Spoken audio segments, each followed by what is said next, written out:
उत्तर प्रदेश की 7 विधानसभा सीटों पर चुनाव होने हैं और इसी क्रम में मल्ली में 3 नवंबर को मतदान की तिथि तय की गई है। यहां पर नामांकन प्रक्रिया समाप्त हो गई है और सभी प्रमुख दल यहां से दावेदारी कर रहे हैं, लेकिन इसी बीच एक ऐसा सियासी चेहरा है जो कि सारे प्रमुख दलों की सियासी समीकरण को ध्वस्त कर सकता है। 2002 से लेकर के अब तक की राजनीति में कई बार राजनीति के मिथक को तोड़ा भी गया है और नए कीर्तिमान स्थापित किए गए हैं।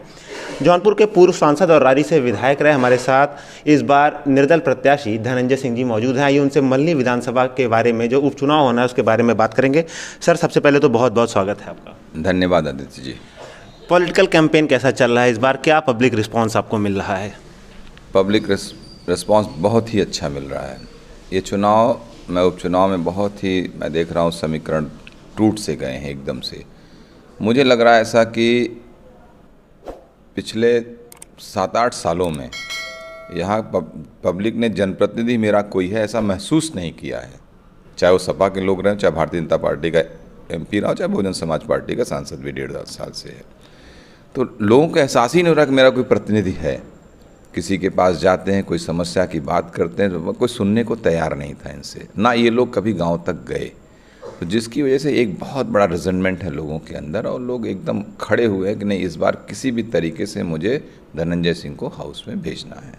ये एक भाव मुझे देखने को, सब एक मस्त खड़े हुए हैं हमारे साथ। हर वर्ग के लोग सारे जाति समीकरण टूटे पड़े हुए हैं। इसीलिए सारे राजनीतिक दल घबराए हुए हैं और ख़ास तौर से सत्तारूढ़ दल तो एकदम सरकारी तंत्र जो जिले का है, ख़ास तौर से मैं ऊपर नहीं दोष दूंगा किसी को, लेकिन नीचे सरकारी तंत्र जो है पूरी तरीके से वो जिलाधिकारी के नेतृत्व में लगा हुआ है। एकदम सेक्रेटरी से लेके BLO से लेके सबको किस तरीके से इलेक्शन को प्रभावित किया जा सके।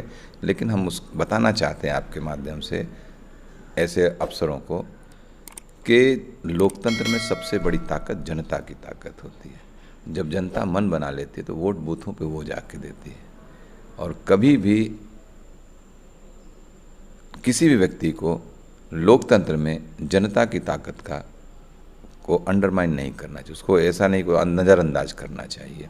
और वही यहाँ के लोग कर रहे हैं, जिसका खामियाजा उन्हें भुगतना पड़ेगा 10 तारीख को। आप देखिएगा। आपने जाति समीकरण की बात की। यहाँ पर जाति समीकरण के आधार पर यहाँ पे वोट भी पड़ते हैं। 2012 से लेकर के अब तक का जो कार्यकाल रहा है सपा के हिस्से में रहा है, जितना बड़ा नाम यहाँ से जिनके बाद उपचुनाव होने हैं, पारसनाथ यादव जी के निधन के बाद से उनका बहुत बड़ा नाम था जौनपुर की नहीं पूर्वांचल की राजनीति में भी। क्या जिस तरह का कद था, पद था, सियासी रसूख था पारसनाथ यादव जी का, क्या आपको लगता है उस हिसाब से मल्ली विधानसभा में विकास कार्य भी हुए हैं?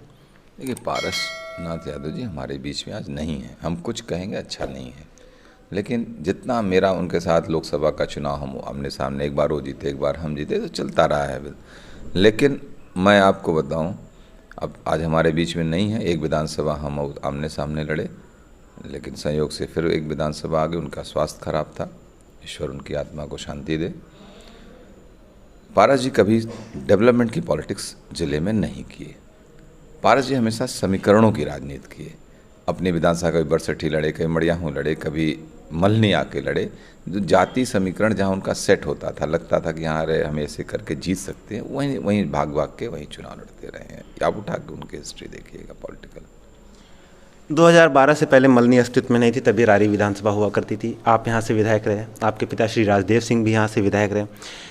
क्या विकास कार्य किए गए उस दरमियान आपके द्वारा, जिससे क्षेत्र की जनता, अगर आप कहते हैं कि 2020 में जनता चुनाव लड़ रही है, तो किस आधार पर उसमें क्या विकास कार्य धनंजय सिंह के द्वारा प्रमुख रूप से किए गए थे उस दरमियान? मैं आपको बताऊं कि 2002 में जब मैं विधायक चुना गया था, आप उठिए यहाँ से देखिए, यहाँ तो जितने लोग कैंडिडेट लड़, उनको मालूम भी नहीं होगा कितने गाँव, कितने बूथ, कहाँ से कैसे पगडंडियाँ सड़कें गुजरती हैं। हाँ, हमारे घर आए, हमारे घर तक, यहाँ तक कि इतनी कम से कम 5-6 हज़ार की आबादी प्रभावित होती। ये सड़क हमारी नहीं बनी हुई थी, मिट्टी पे लोग आया जाया करते थे। हम नेवड़िया ग्राम सभा रारी से शुरू होती थी, बरई पार के पास से। वो सड़क, वहाँ भी सड़क नहीं थी। नेवड़िया ग्राम सभा में 3-3 बड़ी सिड़कें 2-2 किलोमीटर की हमने बनवा। वहाँ से जितने नेवड़िया, सकरदेला, गोना पार, जितनी आप चलते आएंगे, मैक्सिमम सड़कों का निर्माण। कोई सड़क थी, नदियों का किनारे का एरिया था मेरा, और ख़ास तौर से नदी के किनारे, ख़ास तौर से जो कमज़ोर तबका था, ख़ास तौर से एक हमारी कह सकते हैं कि मछुआरा जो कम्युनिटी है, जिसमें निषाद, बिंद, केवट सब आते हैं, नदी किनारे बसते हैं, क्योंकि वो जिस तरीके का उनका ट्रेंड है वो वहीं पे आपको मिलेंगे, या तो फिर जहाँ पे पोखरे तालाब, चूँकि उनका व्यापार है, मछुआरा इसीलिए कहे गए हैं वो लोग। एकदम से अनदेखी हुआ करती थी, हम लोग गांव-गांव की सड़कें बिछा दी उनके लिए। पेयजल की इतनी समस्या थी, वाटर लेवल यहाँ पे कम से कम 100-100, 150-150 फीट पे था।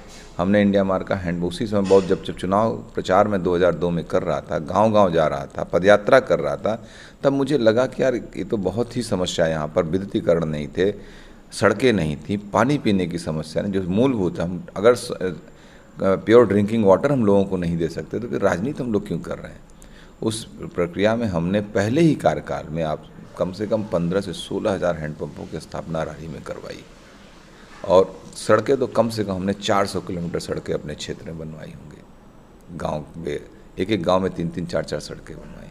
मैं आपको उसके लिए धन्यवाद है। उस समय ENC हमारे जौनपुर के थे, एक टी राम जी थे, इस समय वो हमारे मित्र होते थे, और मैं जाके उनसे कह के पूरी सड़कें अपने यहाँ बनवा ले गया था। मैं हम पैरवी, कोई भी जनप्रतिनिधि तो अप्रोच करता है, पैरवी करता है, लोगों से मिलता है, जुलता है, बात करता है, किसी भी जो विभागीय लोगों से, तब हम लोग यहाँ तक ये सफलता पाए। हम लोग उस समय पहली बार टेनोर में होते, कृषि जौनपुर में आप जानते, कोई इंडस्ट्री नहीं, कोई वो नहीं, यहाँ पे एग्रीकल्चर बेस्ड था। हमारे सब्जियों की खेती होती का ज़्यादा अच्छा, शहर के किनारे के एरिया सब्जी खेती पे टिके हुए हैं।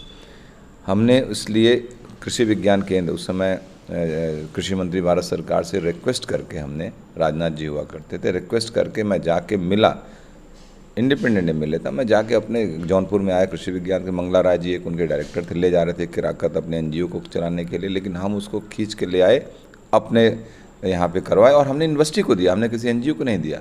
आचार्य नरेंद्र को उस समय प्रोफेसर VC से बात करके हमने उसको यहाँ पे करवा दिया। आज बक्सा में हमारे वो है। तो हम इस तरीके के कामों पे निरंतर प्रयास करते रहे, और उसी दौरान हमने आप जब लग रहा था नया परिसीमन होने वाला है, तो हमने 2-2 ब्रिज के, हम तो सत्ता में भी नहीं रहे, लेकिन हमने क्या कहते हैं, गड़ा सैनी का ब्रिज का निर्माण करवाया, छुंछे घाट के ब्रिज का निर्माण करवाया। बहुत से काम यहाँ पर हमने बड़े बड़े किए हैं। आप तेजी बाज़ार का बेल्ट जो था, आप देखेंगे, एक वहाँ से लेके द्रोणीपुर करीब 8 किलोमीटर की दूरी लोग साइकिल नहीं चल पाती थी। आप जाके इंटरव्यू लोगों से लीजिए, साइकिल से लोगों के लिए आना, इतने इतने गड्ढे हुआ करते थे, क्योंकि वहाँ उस बेल्ट में जो है समाजवादी पार्टी का वोट नहीं था, तो कोई जाता नहीं था। और दुर्भाग्य है कि भारतीय जनता पार्टी के भी प्रतिनिधि रहे यहाँ पे, MP थे स्वामी चिन्मयानंद जी, गृह राज्य मंत्री थे, लेकिन दुर्भाग्य अनदेखी की गई थी लोगों की, जिसको कहते हैं ना भाजपा कोर वोटर, वो भी नहीं, वो लोग एकदम से लापरवाही किए। आप यहीं देखिए 14 से 19 जो भारतीय जनता पार्टी के लोग आज आके यहाँ पे प्रचार कर रहे हैं लोगों के बीच में, जिसकी जितनी हिस्सेदारी, भागीदारी अनिल राजभर और तमाम लोग यहाँ पे मंत्री अपने मंत्री का रसूख का इस्तेमाल कर रहे हैं। इन सबों को अपना क्षेत्र देखें, लोग अगले चुनाव बुरी तरीके से हारेंगे सब अपनी अपनी विधानसभाओं के। और हम लोगों को मैं बता रहा हूँ आपको कि हिस्सेदारी और भागीदारी की बात करने वाले लोग 14 से 19 तक यहाँ भारतीय जनता पार्टी का सांसद था ना। प्रदेश में भारतीय जनता पार्टी की सरकार 17 में बन गई थी, देश में भारतीय जनता पार्टी की सरकार थी। एक ऐसा कोई काम बता दें, एक कोई ऐसा काम बता दें जिसको कहें कि हमने करा दिया हो। और जनता के बीच गांव में जाके जनता से मिलने की भी तो आवश्यकता होती है। सिर्फ सड़कें बनवा देना या हैंडपम्प लगवा देना बात नहीं, हम उनके साथ आत्मीय रिश्ता रखते हैं। लेकिन अभी चुनाव से पहले, ठीक चुनाव से पहले 3 सौगातें, बड़ी सौगातें सूबे के मुखिया देते हैं, और तीनों अलग अलग जाति समीकरण को देखते हुए देते हैं, सोशल इंजीनियरिंग को देखते हुए देते हैं। क्या धनंजय सिंह जी को ये नहीं लगता है कि ये एक सियासी ज़मीन बनाई जा रही है, तैयार की जा रही है भाजपा द्वारा मल्ली विधानसभा में? कोई ज़मीन नहीं तैयार हो पाएगी इन सब चीज़ों से।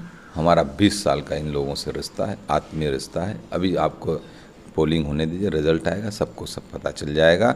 और रही बात कोई सोशल इंजीनियरिंग नहीं है, ये वोट लुभाने के वो हैं। और डॉक्टर लालजी सिंह जी के नाम पे सड़क बनवा रहे हैं आप। CSC, जिस CSC का नामकरण करने जा रहे हैं, वो CSC मेरी द्वारा बनवाई गई है चांदपुर की, जिसका इन्होंने कहा कि हम ना, अरे डॉक्टर लालजी सिंह छोटे व्यक्ति नहीं थे, बहुत बड़े साइंटिस्ट थे, हम लोगों के परिवार के सदस्य के रूप में हैं। अगर आप बनाते तो मेडिकल कॉलेज बनाते उनके नाम से। आपने मेडिकल कॉलेज आपने उमानाथ सिंह जी के नाम बना, यूनिवर्सिटी में उमानाथ सिंह, जिला अस्पताल उमानाथ सिंह जी के नाम से है, सारी चीज़ें उमानाथ सिंह जी के नाम से है। यहाँ पे बहुत से लोगों ने बहुत से काम किया। अगर वो मेडिकल फील्ड से थे तो मेडिकल कॉलेज उनके नाम बनता तो कम से कम मुझे एक प्रसन्नता होती कि चलिए ठीक है। जिस CSC को हमने चाँदपुर बनवाया उसका आपने कर दिया कि चलो डॉक्टर लालजी से सड़क का वो कर दिया, नामकरण कर दिया। वो सड़क टूटी पड़ी थी, PMGSY से हमने बनवाई थी उस सड़क को, और 4 सालों से भारतीय जनता पार्टी की सरकार है यहाँ पे। यहाँ के प्रतिनिधियों को जू नहीं देंगी कि सड़क पर जाते हैं गड्ढों में जाते हैं। फोटो एक तेज़ी से बड़ा वायरल हो रहा है। जैसे जैसे चुनाव करीब आ रहा है, ये माना जा रहा है कि दाम और जाम के जरिए जो है मल्हनी की राजनीति तय की जाएगी। मल्हनी की राजनीति, देखिए आज की डेट में जनता बहुत समझदार है और अपना सम्मान की रक्षा करेगी। हम तो लोगों से कहते हैं जो व्यक्ति अपने सम्मान की रक्षा नहीं कर सकता वो दूसरे का भला क्या करेगा। तो हम जनता को जागरूक करके बैठे हुए हैं। इसके पहले मैं आपको एग्जाम्पल दें, समाजवादी पार्टी की सरकार होती थी, 2007 का असेंबली का इलेक्शन था। अनुराग यादव यहाँ पे एक DM हुआ करते थे। यही काम उन्होंने भी किया था जो आज ये दिनेश कुमार कर रहे हैं। ठीक है, ठीक ऐसे और जा खुद जा के बस्तियों में जा के लोगों को पैसे बंटवाना, ये करना, सब ये सब कर रहे थे उस समय लोग, और मुँह की खाए थे लोग, चुनाव हारे थे बुरी तरीके से। और वही हाल इस चुनाव में भी होने जा रहा है। चलते चलते एक आखिरी सवाल है आपसे। कई बार आप निर्दल प्रत्याशी के रूप में चुनाव लड़ते हैं, बेस वोट काफ़ी स्ट्रांग है, क्षेत्र में मजबूत पकड़ है, पोटेंशियल अच्छा है, विक्ट्री में कब कन्वर्ट होगी ये जो आपकी मल्हनी विधानसभा को लेकर के रणनीति रहती है? इस बार विक्ट्री में तब्दील होने जा रही है। लगभग 95-96 हज़ार वोट मिलेगा मुझे। मैं भी वो हूँ जो हमारे समीकरण चल रहे हैं। इस बार चुनाव कब जीत का अंतर क्या होता है ये देखना होगा। सबसे ज़्यादा वोट 2012 में पारसनाथ यादव जी को 81,000 मिला था। अगर 95-96 हज़ार का दावा किया जा रहा है तो ये सारे समीकरणों को ध्वस्त करने की बात है। बिल्कुल, सारे समीकरणों को ध्वस्त करके हम इस बार चुनाव जीतेंगे। पारस जी 12 में 81,000 पाए थे, 80,000, फिर आके आप 68-69 हज़ार पर रुक गए। ठीक है, जब हम नहीं हैं उनके सामने तो कुछ भी करते हैं, मैं रहूँगा सामने तो बहुत सी चीज़ें बदल जाती हैं।